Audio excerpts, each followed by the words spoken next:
आज हम UGC net और सेट के लिए मनुस्मृति का प्रथम अध्याय पढ़ेंगे।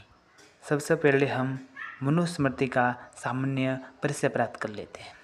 ठीक है, मनुस्मृति है, मनुस्मृति वो मनु प्लस स्मृति दो शब्दों से मिलकर बना है। इसका स्मृति काम और प्लस इस कितने प्रश्न से स्त्रीलिंग से बना है। धर्मशास्त्रेण तु वयम स्मृति, स्मृति की परिभाषा मनुस्मृति में बताई गई है कि धर्मशास्त्र तु वयम स्मृति। इसके अलावा श्रुति और स्मृति के बारे में बताया है। धर्म मुख्यम स्रोतम, धर्म का मुख्य स्रोत स्मृति एवं श्रुति एवं स्मृति है।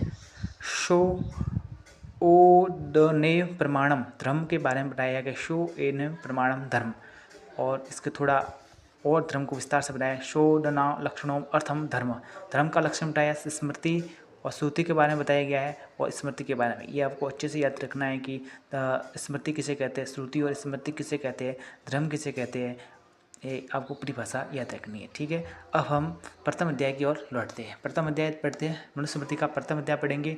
इसमें हम कुल 32-33 जो महत्वपूर्ण श्लोक है उन श्लोकों को पढ़ेंगे। ठीक है, तो हम सबसे पहले पहला श्लोक पढ़ेंगे। मनुस्मृति के प्रथम अध्याय का पहला श्लोक है। इसमें है जो है मेसरी मनु है, वो है एकाग्रसित होकर बैठे हुए हैं तपस्या में अपनी, और इनके पास अपने उनके ऋषिगण हैं, वो जाते हैं।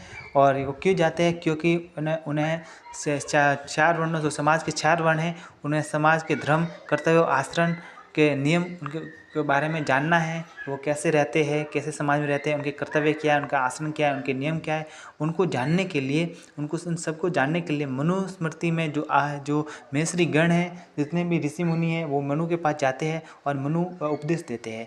ये प्रथम अध्याय में कहा गया कैसे कैसे उपदेश दिया गया है, इसके बारे में हम पढ़ेंगे। इसमें पहला श्लोक है, ये देख रहे हैं हम, पहला श्लोक ले आए आपके लिए।